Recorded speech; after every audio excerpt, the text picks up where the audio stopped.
গত 23শে এপ্রিল অনুষ্ঠিত হয়ে গেছে উত্তরবঙ্গের অধিকাংশ জেলার তথা প্রথম দফা নির্বাচন।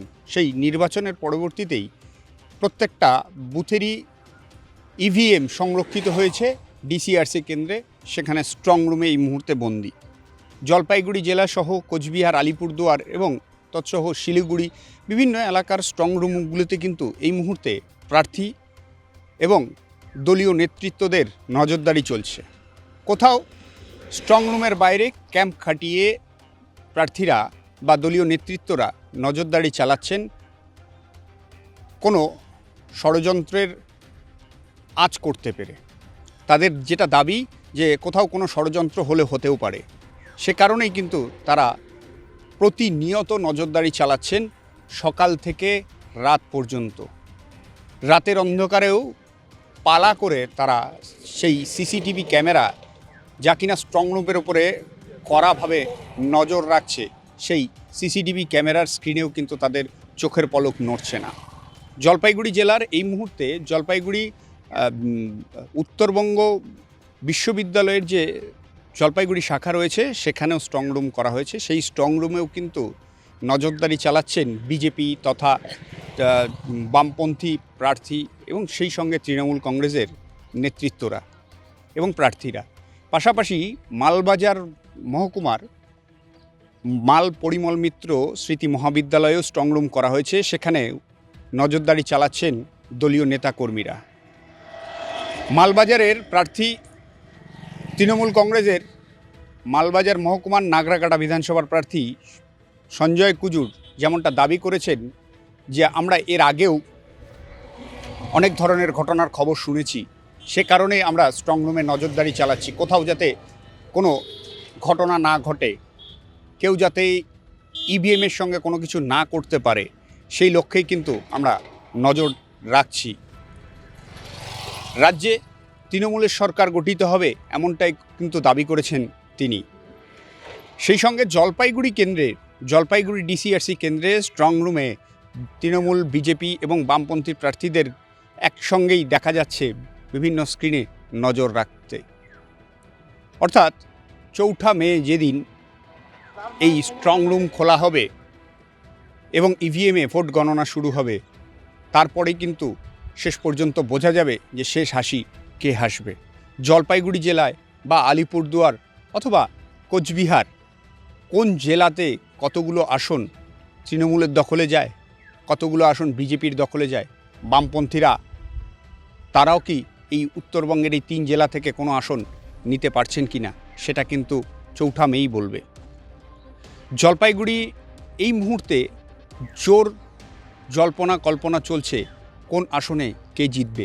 চায়ের ঠেক থেকে শুরু করে সমস্ত জায়গায় রাস্তায় পথ চলতি মানুষের মধ্যেও সেই আলোচনা, সেই গুঞ্জন, কে কোন আসন দখল করছে। জলপাইগুড়ি থেকে সুপ্রিয় বসাক, হারপ্লাস নিউজ।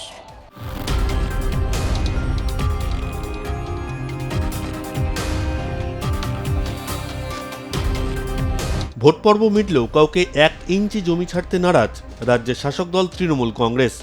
ইভিএমে বন্দী প্রার্থীদের ভাগ্য। এই অবস্থায় কোনোভাবেই যাতে স্ট্রং রুমে থাকা ইভিএমে কারসাজি না করা যায়, তার জন্য কড়া পাহারা নির্বাচন কমিশনের। তবে কমিশন নিজেদের মতো ব্যবস্থা নিলেও স্ট্রং রুমে রাখা ইভিএমের চিন্তায় ঘুম উড়েছে প্রার্থীদের। ডোমকল থেকে জলপাইগুড়ি কয়েকটি স্ট্রং রুমের বাইরে দলীয় কর্মীদের নিয়ে সিসি ক্যামেরায় খোদ পাহারায় তৃণমূল কংগ্রেসের প্রার্থীরা। প্রথম দফার ভোট মিটেছে 23শে এপ্রিল, দ্বিতীয় দফার ভোট হয়েছে বুধবার। ভোট গ্রহণ শেষ হতেই ইভিএম নিয়ে সজাগ রাজ্যের শাসক দল তৃণমূল কংগ্রেস। উত্তরবঙ্গ এমনিতেই বিজেপির শক্ত ঘাঁটি, তার উপর কেন্দ্রীয় বাহিনীর নজরদারির ওপর ভরসা নেই জোড়াফুল শিবিরের। তাই প্রার্থী এবং দলের কর্মীদের একাংশ এক্ষেত্রে শুধু নির্বাচন কমিশনের ওপর ভরসা না রেখে নিজেরাই সক্রিয় হয়েছেন। জলপাইগুড়ি জেলার 2টি strong room, Jalpaiguri government engineering college এবং মালবাজার পরিমল মিত্র স্মৃতি মহাবিদ্যালয়। Jalpaiguri government engineering college strong room করা হয়েছে ডাবগ্রাম, ফুলবাড়ি, রাজগঞ্জ, জলপাইগুড়ি, ময়নাগুড়ি এবং ধূপগুড়ি এই 5টি বিধানসভা কেন্দ্রের। অন্যদিকে মালবাজার এবং নাগরাকাটা বিধানসভা কেন্দ্রের স্ট্রং রুম মালবাজার পরিমল মিত্র স্মৃতি মহাবিদ্যালয়। মালবাজারের এই স্ট্রং রুমের বাইরে গদির ওপর চাদর পেতে মাথায় পলিথিনের ছাউনি দিয়ে 24 ঘন্টা সিসিটিভির দিকে নজর রাখছেন নাগরাকাটা আসনের তৃণমূল প্রার্থী সঞ্জয় কুজুর। তাঁর সঙ্গে রয়েছেন দলীয় কর্মীরাও। সঞ্জয় কুজুরের দাবি, 4 মে ভোটের ফলাফলের দিন রাজ্যে নিরঙ্কুশ সংখ্যাগরিষ্ঠতা পাবে তৃণমূল কংগ্রেস। বাংলায় সরকার গঠন করবে তাঁর দল বলে বড় দাবি করেছেন সঞ্জয় কুজুর। তিনি আরও বলেন, বিজেপির ওপর থেকে মানুষের আস্থা উঠে গেছে বলেই এবারের বিপুল পরিমাণে ভোট দিয়েছেন আম জনতা। এখন যে হয়তো আমাদের ইভিএম মেশিন সব মালবাজার কোল্ড স্ট্রং রুমে রাখা আছে, তো আমরা কিন্তু কারো উপরে ভরসা নাই, যখন তখন যা কিছু হতে পারে, এরকম ঘটনা অনেক ঘটেছে। আমরা নিজের রিক্সে আমরা এখানে বাইরে স্ক্রিন লাগিয়ে, পুরো ক্যামেরা লাগিয়ে আমরা বাইরে পাহারা দিচ্ছি। 3 তারিখ 4 তারিখ সকাল অবধি আমরা পাহারা দিব, যখন কাউন্টিং হবে তারপরে উঠবো। কি মনে করছেন, কতটা আশাবাদী বিধানসভায় কি ভোট তো হলো? সরকার আমাদের মাননীয় মুখ্যমন্ত্রী মমতা ব্যানার্জি হবে। ইভেন 2021-এ যা সিট ছিল তার চেয়ে বেশি হবে, কম হবে না। আর নাগরাকাটা মালবাজার আমরা জিতছি। নাগরাকাটা অ্যাসেম্বলিতে একটা বহু পার্সেন্টেজ বেড়েছে ভোটারের, তো এটাকে কি দিক থেকে দেখছেন আপনি? এই জন্যই বেড়েছে, মানুষ আস্থা হেরে গেছে, বিজেপি কাছ থেকে আস্থা হেরে গেছে, যে ওনাকে বিশ্বাস করে এমএলএ বানিয়েছিল ও কিছু করবে বলে। উনি 2-4টা সোলার রাত ছাড়া কিচ্ছুই করে না। মানুষ ওনাকে কোশ্চেন করা, শুধু ক্যাম্পেনিং করতে পারছে। তো মানুষ যে কাজ করবে, যার সরকারে আছে, যাকে ভালোবাসে তাকেই দিবে।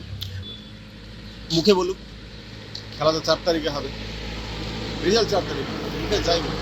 মানে মমতা ব্যানার্জির নির্দেশ অনুযায়ী আপনারা রাত দিন এক করে এখানে পাহারা দিচ্ছেন তার মানে? একদম, এটা আমাদের ডিউটি, আমাদের কর্তব্য। আমরা ছাড়ছি না, 1 ইঞ্চি জায়গা ছাড়বো না 4 তারিখ যখন কাউন্টিং শুরু হবে না। শুধু সঞ্জয় কুজুরি নন, জলপাইগুড়ির স্ট্রং রুমের বাইরে ময়নাগুড়ির তৃণমূল প্রার্থী রামমোহন রায় ও স্থানীয় নেতৃত্ব নজরদারি চালাচ্ছেন। তারাও সর্বক্ষণ চোখ রাখছেন সিসিটিভি ক্যামেরায়। কোনো অবস্থাতেই মাছি না গলতে পারে সেটাই নিশ্চিত করছেন তৃণমূল প্রার্থীরা।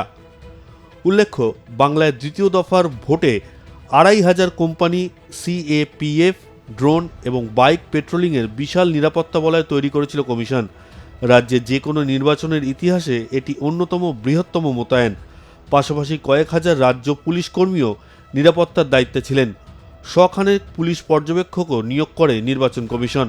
ভোটের নজরদারি আরও আঁটোসাঁটো করার উদ্দেশ্যেই এই পদক্ষেপ করে কমিশন। এবারে নির্বাচনের জন্য পশ্চিমবঙ্গে 84 জন পুলিশ পর্যবেক্ষক নিয়োগ করেছিল কমিশন, যা অন্যান্য বারের তুলনায় বেশি। দ্বিতীয় দফায় সংখ্যা আরও বাড়ানো হয়। স্পর্শকাতর এলাকাগুলি চিহ্নিত করে বাড়তি নজরদারির নির্দেশ দেওয়া হয়েছিল। এই পুলিশ পর্যবেক্ষকরা প্রত্যেকেই ভিন রাজ্য থেকে আসেন। তাঁদের নিরাপত্তার দায়িত্ব দেওয়া হয় রাজ্য পুলিশকে। তবে এত আয়োজনের পরেও রাজ্যের বিভিন্ন জায়গা থেকে বিক্ষিপ্ত অশান্তির খবর পাওয়া গিয়েছে দ্বিতীয় দফায়। মোটের ওপর রক্তপাতহীন সুষ্ঠুভাবেই সম্পন্ন হয়েছে 2 দফার ভোট। এখন শুধু অপেক্ষা 4 মে রেজাল্টের দিন। ভোটাররা ভোট দিয়েছেন উৎসবের মেজাজে। সোমবার এক এক করে ইভিএম খুলবে আর জেতা হারার উদ্বেগ বাড়বে প্রার্থীদের মধ্যে। ভোটের ফল কোন দিকে গড়ায় তার জন্য আর মাত্র কয়েকটা দিনের অপেক্ষা।